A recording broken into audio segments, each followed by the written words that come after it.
Jagrata, Giant Masters. Most people miss the essence of spirituality.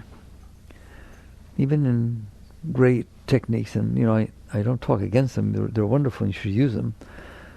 Yoga techniques, meditation, mantras, all these things, which are essential, don't get me wrong, they're attempting to raise you above your personal self. Raise you above the mess that you normally live in.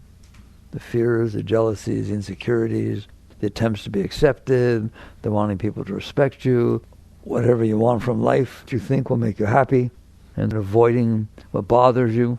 That's you. That's your personal self. We call that the personal self. So spiritual techniques are supposed to raise you above your personal self.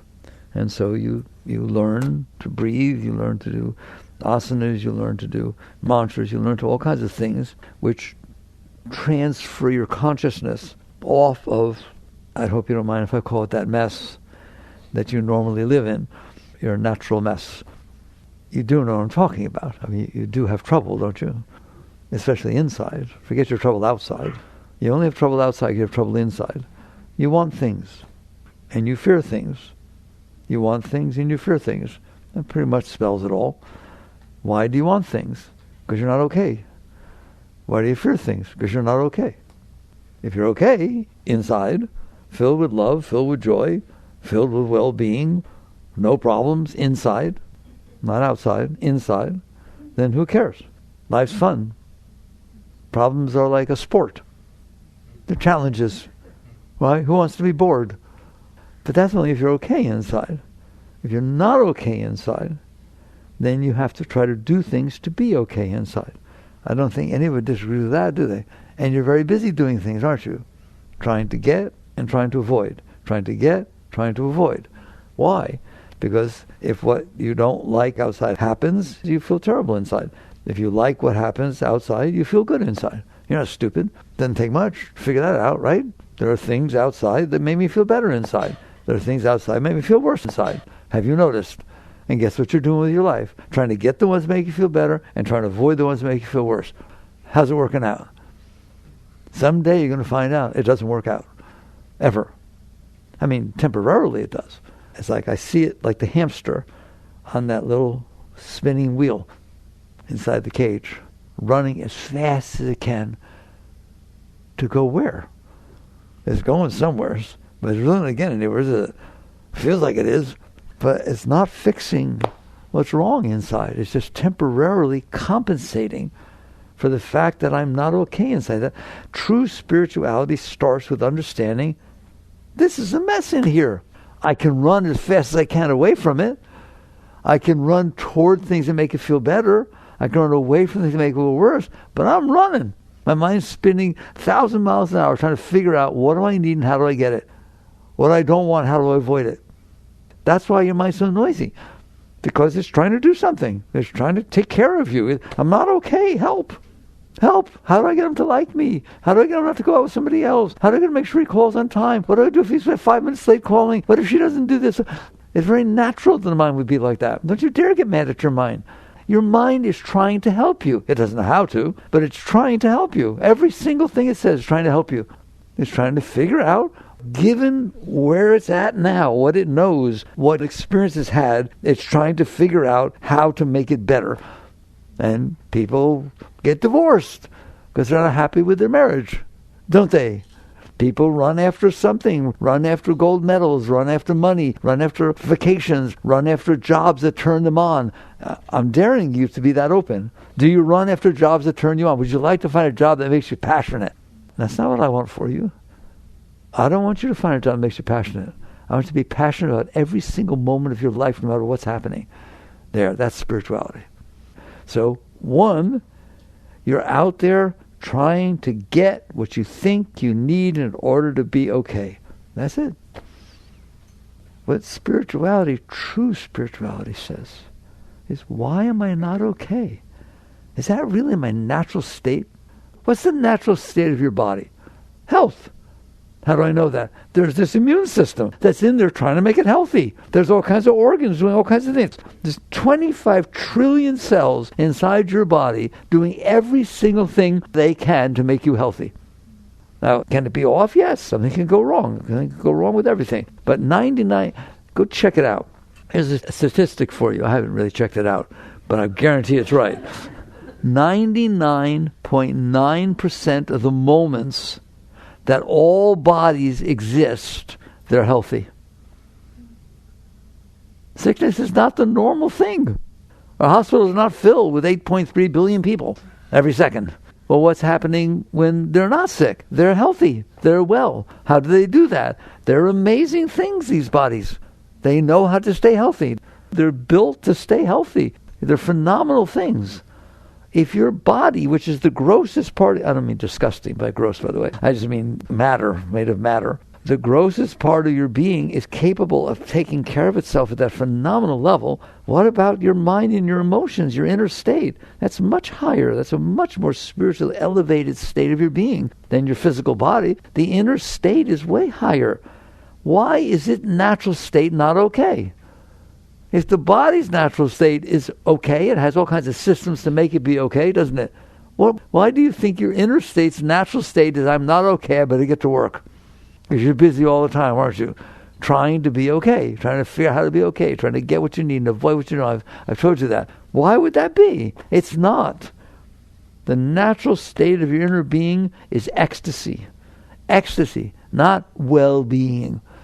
Complete joy, complete well-being, rushes of Shakti pouring up inside of you, feeding you day and night, no matter what happens outside. No matter what. It doesn't stop. What did Christ say? Man does not live by bread alone, but by every word that leaveth the mouth of God. The bread means anything from outside. Any outside input that's coming into you, yes, you can have some food, but you don't live by that alone. There's an inner flow of energy, spirit, Shakti, call it whatever you want. There's an inner flow of energy inside of every single being, no matter what they've ever done. There's nothing that anyone can do that stops their birthright, which is you are a great being inside, you're filled with love, you're filled with energy, you're filled with Shakti, you're filled with God. It's just, you don't believe in God, you experience God. What are your beliefs? Something your mind decides to do. Can you change your beliefs? You ever change your beliefs? Of course you do. And start dating somebody who you love a lot that doesn't believe what you believe. Your beliefs change very quickly. So that's not your relation with God, to believe. You experience this inside of you. It's flowing inside of you, upward, upward. Now your energy goes down. You have to work with it. It starts going up. Well, if that's my natural state, why don't I feel that? That's the right question. Not, I'm not okay, what do I do about it? How do I compensate for it? How do I find someone to make me feel better? I'm lonely, who do I need to hang out with so I feel better? I don't feel I'm pretty or handsome or acceptable. Well, wouldn't it be nice to find someone that really liked me and respected me? And right? Well, man, give me a break. That is accepting the ignorance that I'm not okay inside, that I'm not whole within my own self. And now I have to find something outside to temporarily distract, really. All you're doing with all your relationships, with all your movies, all your entertainment, with your travel, with everything, is trying to distract yourself from yourself. Go to a movie and have it be so non-distracting that you just sit there in a theater next to strangers. You can say, it's terrible, I'm never going to a movie ever again, I don't like it. Now have the movie distract you, where for 2 hours, you don't think one single thing about yourself. It's great. It was a great movie and entertained me completely. Yeah, because you didn't have to listen to yourself. So everything you're trying to do is distract you from the fact that you're not okay. That is not spirituality. And it's okay. Like I said, don't listen to me. You go about your business. They teach you how to win friends and influence people. And they say that's spiritual. No, why do you need to win friends and influence people? That's a drag, man. Have you tried it yet? It's hard. And then you got to keep them. That's really a tough thing to do, right? What's wrong with understanding that there's a reason you're not experiencing the joy? There's something wrong. Not I need something out. There's nothing wrong outside there's something wrong inside. And by the way, you say, but there's so much wrong outside. No, if every single person was filled with love and ecstasy, let's see what the world would look like. We wouldn't need 10 commandments, because they wouldn't be doing the junk. They're not killing each other, stealing each other's houses, and doing all kinds of stuff. I told you, the 10 commandments are I'm embarrassed that that's what God thinks of us. Don't kill each other. Don't covet each other's spouses. Don't steal. Don't lie. Oh my God. Why don't you say, be in ecstasy? Why don't you say something nice to us, right? Because we're a mess. The 10 Commandments is pretty lowly stuff, isn't it? We can do better than that. We can do better. The problem is if you're not okay inside, if you're suffering. That's what Buddha said. First noble truth, all of life is suffering. Well, that's pretty negative. All life is suffering. Well, we need positive thinking. Why do you need positive thinking? Because it's suffering.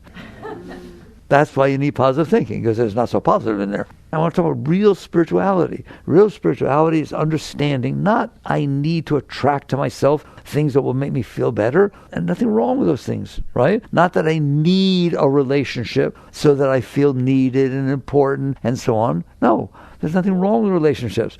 Here's a good relationship. I am filled with ecstasy. You want some? I'm filled with love. You want to share? If you don't, fine. You do, fine. Hi, because I'm fine. There, that's a very nice relationship. It's not one of taking. It's one of giving. What we want from relationships is taking. Be the way I want you to be. Behave the way I want you to say what I want you to say when I want you to say it. Don't say what I want you to say when I can't believe you said that. I thought you'd love me. I can't believe you said. I'm trying to have a relationship with myself, not with you. You're supposed to be the way I need you to be so that I'm okay. Which relationship did you want to get into that wasn't like that? You're supposed to be the way I need you to be so that I'm okay. If you're not being the way I need you to be so I'm okay, why am I hanging out here? Why are you being so quiet? Is that not what you mean by a relationship? Yes. It's supposed to make you happy. It's supposed to make you feel love, because you don't. And that person better get with the program or we're out of here. All of it is predicated upon the fact that my state is not okay.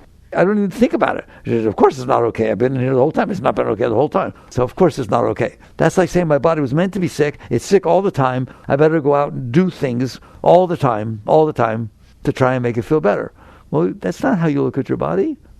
The minute your body does something wrong, you go to a doctor. You say something's wrong, fix it. Because you know it's supposed to be healthy. That's not always that way. There are exceptions, but I'm telling you, compared to all the human beings in every moment they live, those exceptions are 0.001%.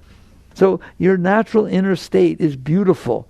Then you get to spirituality. If that's true, if it's true that I don't have to be out there fighting and manipulating and trying to get and avoid and struggling all the time, that's not what's supposed to be happening. That is not what's supposed to be happening. In fact, it's really beautiful in the Bible, the fall from the garden. By the way, what's meant by the fall from the garden is you were in ecstasy all the time, no matter what. You fell into this. You fell into the mess. And what does the Bible say when you fall into the mess? Now you must work by the sweat of your brow to be okay. You know anything about that? All right, so let's talk about real spirituality, which is, why is it not okay in there if its natural state is okay? Just like you go to a doctor and say, my hand hurts. You don't say, it's supposed to. You don't. You say, my hand hurts, what's wrong? Help me fix it. That's what you should be saying in here. I'm not okay. Why? Not what do I need to do to be okay? That's compensating. And that's all your mind is doing. That's all everyone's life is doing. That's why there's so much struggle. Why? No one agrees what's supposed to happen out there. You believe in this, he believes in that. And so we'll fight with each other. Don't worry, you will. Because you're not okay, and you think the way to be okay is to get what you want. Getting what you want is so overrated, it's ridiculous. I'll repeat that. Getting what you want is so overrated. You're wasting your time. When was the last time you got what you wanted and you never wanted anything else? I'm asking you. Instantaneously, you want it to be different. Oh, he said he loved me. When do we get married? Oh, we got married. When can I have a child? Wake up. Getting what you want is overrated. The question is, why do you need it? Why are you not whole and complete within yourself? Then go share that, by all means. The Bible says you don't light a lantern and hide it under a bed. You put it on the windowsill. In other words, bring light into this world because you're filled with light, not because you take light and light your candle and hope it stays lit. So you start to question, why am I not okay? And right away your mind will say, because you're not married. Your mind will say, because you don't get along with your husband or wife. That's not why you're not okay. You were not okay to start with. You went out, tried to get married so you'd be okay, tried to have another child, tried to get letters after your name so everybody respects you. You tried to do things to make you be okay. Now they're not working, and so you say, that's why I'm not okay. Well, it's like this. Go eat junk. Go on, eat some junk. Twinkies and Coca-Cola.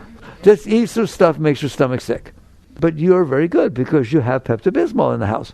You know what to do when your stomach hurts. So you're running around. In the meantime, you can't find the Pepto-Bismol. Your friend comes in, you're frantically running around, and he asks you, what's wrong? And you say, I can't find the Pepto-Bismol. That is not what's wrong. What's wrong is your stomach hurts. That's what's wrong. Not I can't find the Pepto-Bismol. But that's how our mind thinks. I can't get what compensates for the fact that I'm not okay. That's not what's wrong. What's wrong is that you're not okay.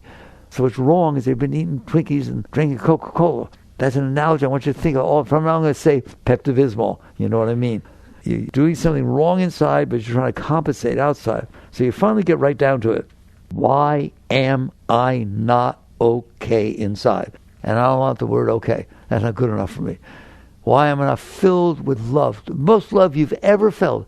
That first kiss, that moment, just rushing up inside of you. You can't even keep your eyes open. That's where I want you. I like you. That's where I want you. All the time. How much excitement, joy, enthusiasm you felt for something once. Multiply times 1,000,000 and keep it inside. That's who you are. That is your natural state. So there we go. Why am I not experiencing that? Well, I'm glad you asked. Why am I not experiencing that? What a wonderful question to ask. The answer is actually very, very simple. So take a breath. We'll do it. We'll do the deep stuff here, right? Have you ever had an experience at any time in your life that when it came in was not comfortable? Oh, really? Okay, we must be talking to the right crowd, all right? So you've had experiences. They come in. They're not comfortable. What did you do with those experiences when they came in? I dare you to think about it. You said, no, I don't want to experience this. And you pushed it away. No, this doesn't feel good. Push it away. Not the outside. The outside already happened. You don't experience it inside unless it really happened outside. So it's already happened. You can't make that not have happened. But I don't have to fully experience it. I don't have to let it all the way in, back where I am in here. I can push it away, keep it at bay, keep it at a distance. Have you ever not kept something at bay? Have you ever turned the corner and seen a sunset that was so beautiful, it caught you by surprise, and you say, oh my God, it touched me to the depth of my being? Has anything in your entire life ever touched you to the depth of your being? I know it didn't last, and there aren't too many of them, but it has happened. What does that mean? It didn't get resisted. It came all the way in. There was nothing inside of me that tempered it, pushed it away, questioned it, anything. Sometimes in intimate moments, a kiss, hugging somebody, it comes in and you melt. Yes or no? Have you ever melted? Just completely melted, gone bye-bye. Ever gone bye-bye? Okay, so now I asked you, have you had experiences in your life that were not comfortable when they came in? And what did you do with them? I know what you did with them. I don't have to be psychic. You pushed them away. You didn't say, oh, it touched me to the depth of my being. This thing ain't coming in here. Not on my watch. Right or wrong. Okay. That is where spirituality touches psychology. Freud was right. That's called suppression, repression, resistance, denial. Give it whatever psychological name you want. It came in.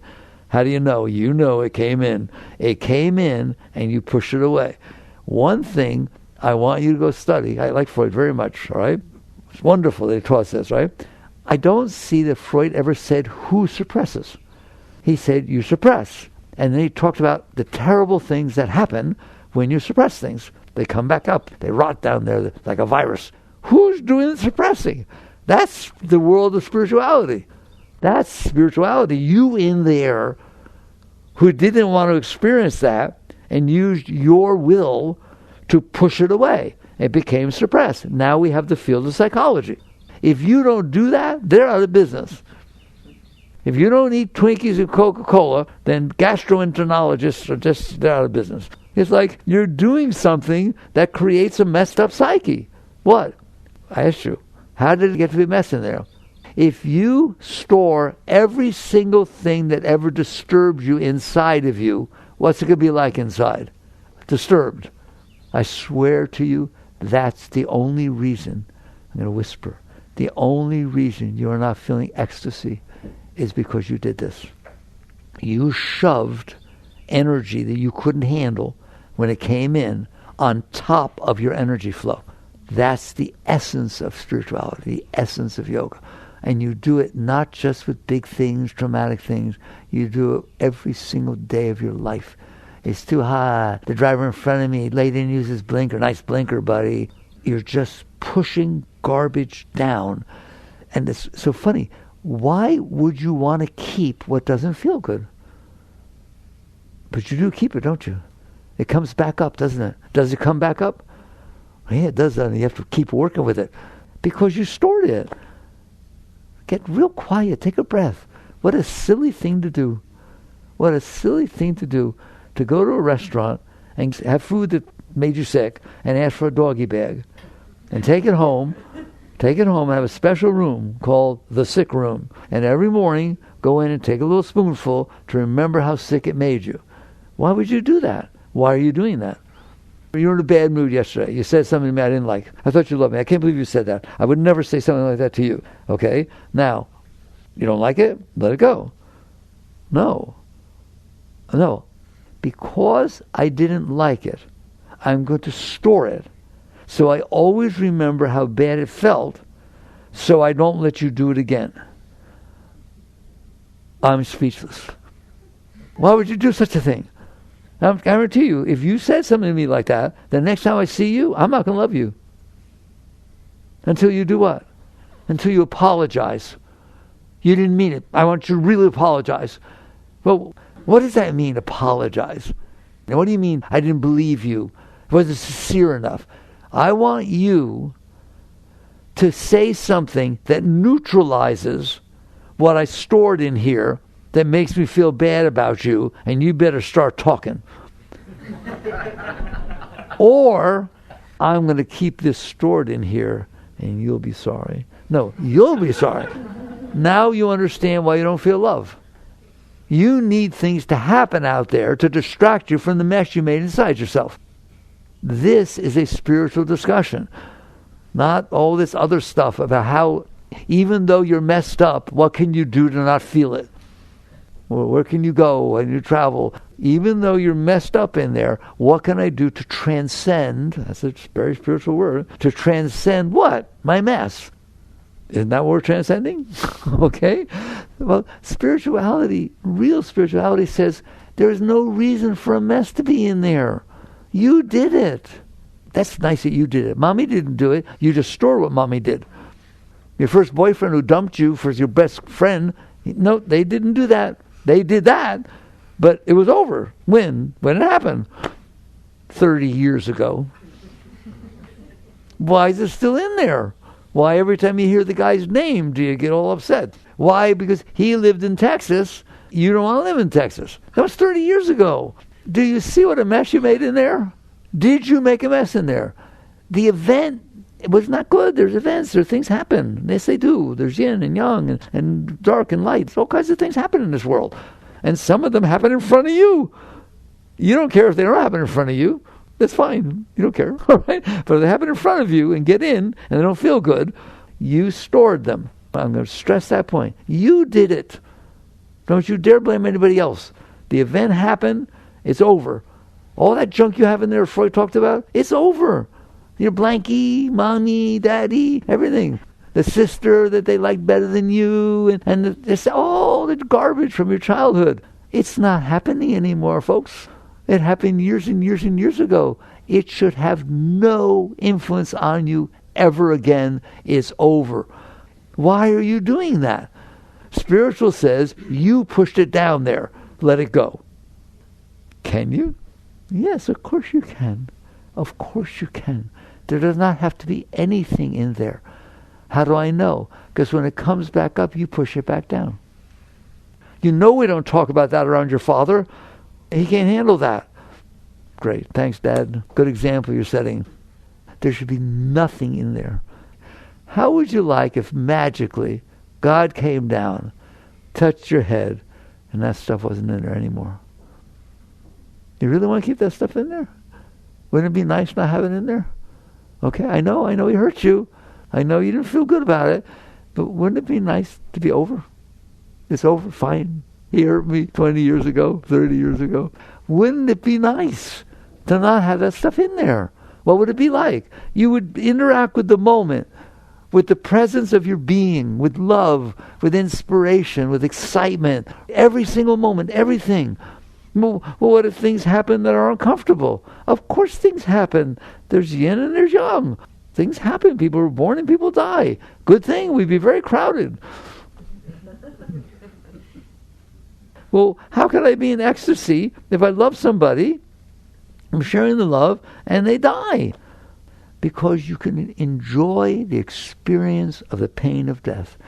You can look at every single experience in your life and say, wow, this is so real. I must have loved this person. Look at my heart. It's in so much sorrow and pain and loss. It must have really loved this person so much. And there's going to be this period of adjustment where the energy has to rearrange because it can't go out and tie like it used to. It's perfectly normal. Your energy used to tie together with that other person. Now they're not there. So it's going to go through adjustment. Can you be amazed by the process? In essence, you ready? I told you your body has a thing called an immune system. When it's doing its thing, you might get a fever. You might feel some pain. It's going through healing. When somebody dies or leaves you, or whatever it is, the heart can't tie in. The Shakti can't tie together the way it used to. It has to go through healing. It has to readjust just like your immune system does. Guess what? You don't have to make it do it. It does it by itself, doesn't it? You just don't want it to do it. And so you suppress that. Wonderful. So it's not that you feel joy because somebody died. It's that you remain open to the experience, just like you did to the sunset. In other words, when he died, I felt so much loss. It touched me to the depth of my being. You let it in. You didn't say, no, I can't handle that. Look at me. I'm talking a very sensitive subject, all right. People sometimes say, Mickey, you always talk about the weather and letting go of the driver in front of you. Why don't you talk about the real stuff, okay? I'm talking about the real stuff. It's energy that's coming in, trying to pass through you so you can have that experience. Do you know that if you have an experience that you got married and it didn't work out and you got divorced, and someone else had an experience, they got married and it worked out perfectly fine until they died, both are wonderful. You can't have every experience, but for God's sakes, please have the ones that are given to you. Have the experience. That's what it means to be open, isn't it? That's what it means to be spiritual. That's what it means to remain in a seat of complete well-being while you are going through the learning process of learning to be okay, learning to heal, learning to enjoy, accept, surrender. That's so beautiful. That's Christ on the cross. He said, may I pass this cup? People say, why did he say that? Because there was a human aspect of his being, and who wants to go through that? Nobody. And he saw it, and he said, may I pass the cup? The moment he said, may I pass the cup, what did he say? No, I'm sorry, not my will, but thy will. In other words, I will accept and let pass through even that terrible thing. I will let that pass through, forgive them, they don't know what they're doing. That's spirituality. That's you. You're capable of it. Don't you dare think you're not. So your body's capable of being healthy, pretty much. You can go to a doctor, you can do some stuff, eat better, you can do things. You can be healthy inside, and healthy inside is filled with ecstasy. You know what in yoga we call your inner being, your inner state? Satchidananda. That's what the yogis found when they went inside. Eternal conscious ecstasy. But they had to transcend the garbage. And so you get to the point where you realize, I did this. I don't have to feel guilty. That's just another trip. I did this. I stored this stuff in here. I'm doing it every day. Somebody doesn't say hello to me. Hi, Sally. Sally keeps walking. Oh my God, you can't handle that, can you? The mind goes crazy. They don't want to see Sally next time. Whatever it is. You can't handle reality. You can't handle reality. Reality unfolds. Some of you can handle, right? But you start storing this garbage. That is what's blocking your Shakti. I promise you, I assure you, there is nothing in there blocking your Shakti except what you stored in there. Under classical Freudian therapy and psychology, they have this thing where you talk about it, you go fishing to find what's down there. That's all they're doing, trying to find out what you store down there. You stored it so far down, you don't even remember that you stored it. In fact, you're not going to let anybody know you stored it. You just push it way down there. What happens if they find it, it comes back up, and all of a sudden, you see it, you go crying, go through all the pain, and you release it. You can't sleep for 3 days because you're so filled with energy. They will tell you that. You'll be so filled with energy. It released, what did it do? It released the energy you stored down there, and it released the energy that was keeping it down there. It's a double whammy. You stored the energy of the natural event because you couldn't handle it, and now you're pushing it down, so you're wasting your energy fighting the energy you stored. That's why suppression is so bad. Well, then don't do it. Don't eat Twinkies and drink Coke. Not because I told you not to, because you're a smart person. So you start realizing that is what spirituality is. Learning to not do that anymore. No more. Don't store more down there. Learning not to store more down there and learning to let go of what you stored down there. That's called purification. Purification doesn't mean you eat properly and you wear white and you never swear. That's not what purification is. Purification is you don't have that stuff in there. And when you don't have the stuff in there, I guarantee you what's in there is Shakti. What's in there is beautiful and uprushing energy feeding you all the time. And when you start to, most of you have experienced some Shakti flow, when you start experiencing it, you'll notice that the moment something happens you don't like, it stops. Until you decide, okay, I can handle this. I don't want to store more stuff. And then the energy comes right back. That's why positive thinking works. Instead of getting into, I can't handle this, you say, I can handle this, you stop pushing it down. This act of pushing it down, no, it's a no, no, no, no. I love you. I don't want you living like that. Spirituality is cleansing, it's purification. And it's not going to happen until you realize that you're doing it. You made yourself sick. You're making yourself sick by keeping that stuff in there. You have to know that it's ugly in there. You shoved it. What happens if a child is misbehaving and you're the worst parent that ever walked the face of the earth and you shove him in a closet every time he misbehaves, in a dark closet, just shove him in the closet, leave him there for a while. Okay? What's that kid going to be like? A mess. That's what you did. You took a part of your being and you shoved it into a dark closet, and it's not allowed to come back up, is it? Wake up. Spirituality is about saying, no more. I'm awake. Am I there? Don't you ever... Spiritual ego is the worst in the entire world. Spiritual ego is basically saying, I'm all messed up, but I won't present myself that way. And I'll think of myself as a spiritual person, and I want people to think of me as a spiritual person. No, no, no. Get rid of that stuff, and you can really be real. So now we understand why you're not feeling Satchidananda, which is your birthright. It is who you are, period. Well, how do I let go of this stuff? I know I teach the same thing. You're not going to get rid of what mommy did just because we had this talk. It'd be inspiring. I'd love you to do it. It helps, but it's not going to go away. It's deep. That stuff's scary, way down there. You have to learn to not store stuff. You learn to let go. One of my teachings, let go. Acceptance, surrender, letting go, they're all the same thing. They're basically saying a universe unfolds outside. It does. There's nothing you can do about it. It unfolds outside. It's reality. Reality happens. Every single moment of your life, there's a reality happening in front of you in there. Can you accept it? Can you surrender to it, meaning let it come all the way in? Surrender doesn't mean you don't do anything. No, people misunderstand. Surrender doesn't mean you don't do anything. First you experience it, then you see if there's something for you to do. Not, I can't handle it, and wait till you see what I do. You're not surrendering activity, action. Life's an interactive sport. You're surrendering the fact that you're resisting. That's all that you're surrendering. You're surrendering the inner resistance. How? You start with the little stuff. You start practicing letting go. Just like you practice the piano, you practice a sport. You practice the act of letting go. How? With simple little things. Simple little things. It's hot out. There I am again, taking the simple things. That's why. It's hot out. How many of you complain about the heat? Don't raise your hand. And what good does that do? Complaining about the heat? Absolutely nothing. What's the cost-benefit analysis? 100% cost, zero benefit. Oh, nice investment. No, it matters. I'm not kidding. This is where you work. So you look at it. You say, can I handle walking from the car, air-conditioned car to the air-conditioned house without complaining? I've never done it yet. I'll try. And you start practicing this act of letting go inside, of saying, okay, is it hot out? Yes.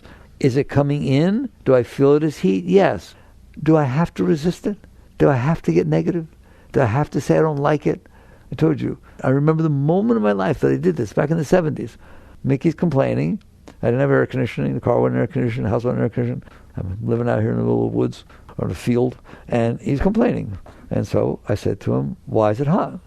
Treat him respectfully. He's an intelligent being. Why is it hot? Because the sun. It's hot. Right? Well, how far away is the sun? 93 million miles. He knows that kind of thing. He likes it. 93 million miles. How far away is Miami? 360.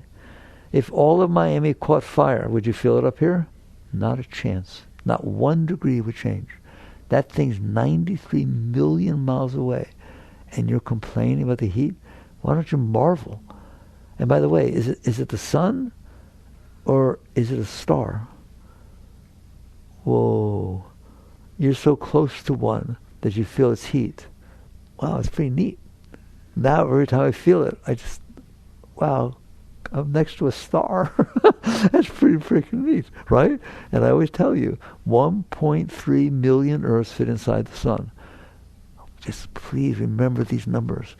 1.3 million Earths fit inside the sun. You're this tiny little dot crossing a star, and you're complaining? Why are you not like, wow, this is unbelievable? Do you hear me? Can you do that? Do that. Now you're not complaining. Now it's not negative. All of a sudden it's a positive experience. Then you start thinking about a star that big. Well, how many are there? There's 300 billion in your galaxy of those things. And you start feeling the presence of God. You're getting closer to God. Right? And there's 2 trillion galaxies. You hear me? So basically, do you see what that will do to your life? All of a sudden you feel the sun. You feel God. You feel you're placed in the universe. There's a little tiny dot. Oh my God. It's all unbelievable. Well, do that with the sun. Do that with the car in front of you. Don't get negative. Do that with the fact that you get every single light. I love that, right? Every single light on my way into town turns red as I approach it. All right? What's the probability? This is unbelievable. I must be really special. There's so many things you can do besides this natural expression of the garbage that's inside. Let me tell you something right now. If you're with the person you love more than anything in the whole world, and the first time they were ever in the car, and you're going somewhere, if you got every light, you'd love it. It means it lasts longer. You see what I'm saying? It's because you're expressing the garbage inside of you that you're making these things negative experiences. They're not negative, they're experiences. And so you just finally use your mind for something great. Instead of for your mind telling you what needs to happen for me to be okay, let your mind tell you why you are okay. Ultimately, I want you to pay attention to this, because I try to get it across to you, and I don't think I do. Do you understand that at any given moment, what you are experiencing, no one else is experiencing? You're looking at me at a different angle. The light is different. She's not seeing what you're seeing. Not exactly, is she? You're the only one experiencing the moment you're experiencing. You're the only one that ever did or ever will. That moment will never happen again, and it never happened before. That's pretty special. You're getting a private showing of creation. God must love you. That's how special you are. Can you imagine that? You are so special that the universe made a moment that only you experience. And that's true of every moment as you go through your life. No one has ever seen the moments you've seen as you go through your life. Wow. If you start thinking like that, working with yourself like that, letting go, being willing to experience reality, you're practicing how to handle things. Like your scales on a piano. Well, fine. Then something's going to happen. Sally won't say hello. And you're going to look at it and say, I don't want to give up the joy I'm feeling to worry about why Sally didn't say hello. There's 8.3 billion people on the planet Earth. They didn't say hello either. You're making a mess of yourself. The moment in front of you is not bothering you. You're bothering yourself about the moment in front of you. No one else cared that Sally didn't say hello. They're all walking through the plaza together. They didn't even notice. But you did. Why? It doesn't matter. Learn to let go. Learn to relax and let go. And as you do this, you're going to find out you're happier. Of course you're happier. You didn't let the fact that the sun was hot, that the driver didn't use a blinker, or that Sally didn't say hello bring you down. You let go. You didn't, I'm going to make sure Sally never doesn't ever not say hello. I'll let her a good piece of my mind. I won't drive to this road ever again. The drivers don't know how to drive on this road. There's too many red lights on this road. I want to find that you're trying to avoid what you're making yourself not okay about. How about just not making yourself not okay about it? Buddhists say work at the root. The root is not that the lights are turning red. The root is you can't handle it, the lights are turning red.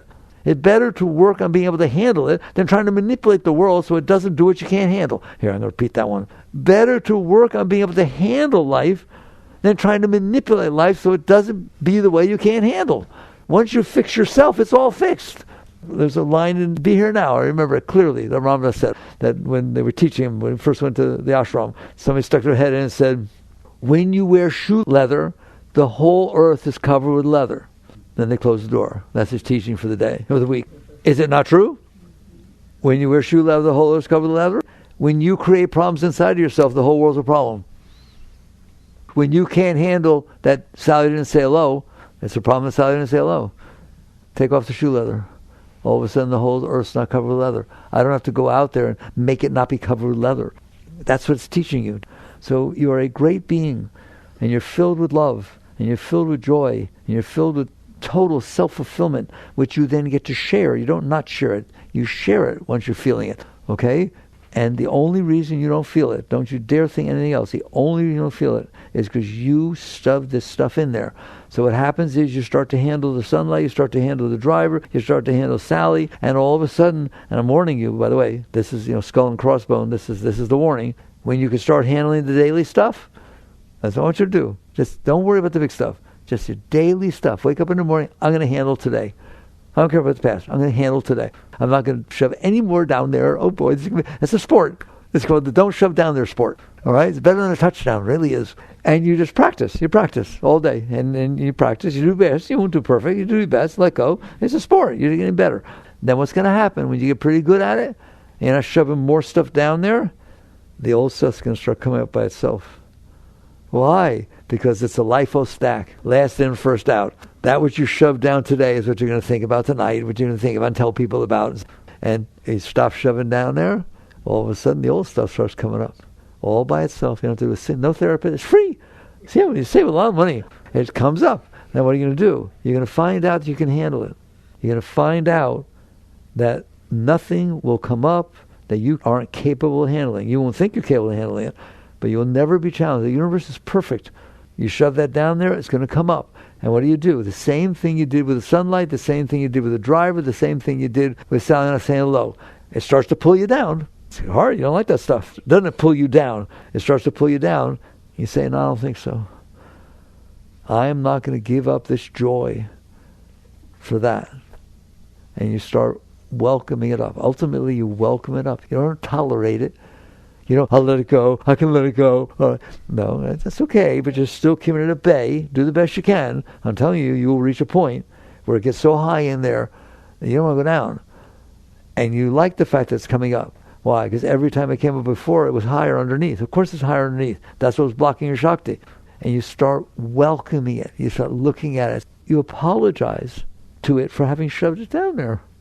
It's not its fault. It was an event that happened in the universe. And you went and shoved it down there like the kid in the closet for all these years. So when it starts to come up, you be compassionate and patient. And you look at it. Literally, you apologize. I'm so sorry. Come on up. Come into the light. You're welcome up here. I know it's going to be difficult. because I stored with pain, it's coming back with pain. But I'd rather feel the pain than keep it down there. Ever thought about apologizing? That's all your stuff. Because you did it. Do you see now that you did it? Do you understand real spirituality now?